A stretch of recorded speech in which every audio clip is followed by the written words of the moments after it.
রমজান মাসের প্রথম রোজাটা আমাদের মধ্যে দিয়ে কিভাবে কাটলো সেই বিষয়টি খুলে বলি চলো। তো হ্যালো এভরিওয়ান, কেমন আছো? আশা করছি খুব ভালো আছো। আমি হাবিবুর তোমাদের মাঝে নিয়ে চললাম আর একটা নিউ ব্লগ। সকাল 7টার দিকে ঘুম থেকে উঠে চলে এলাম কারখানা, কারণ রমজান মাস, এই জন্য সকালও কারখানা আসতে হলো, কারণ সকালও ছুটি করে চলে যাব বাড়ি। আর সে আমাদেরকে প্রচন্ড রোদ লাগছিল, এই জন্য তিরপল টাঙাতে চলে এলাম ছাদের উপর।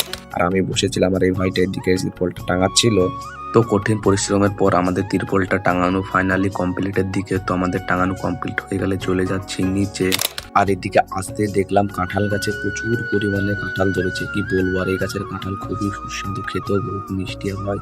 তো বন্ধুরা চলো তোমাদেরকে নিচে থেকে দেখানো যাক কেমন হয়েছে। তো বন্ধুরা তোমরাই বলো কমেন্টে যে তিরপলটা টাঙিয়ে কেমন হয়েছে।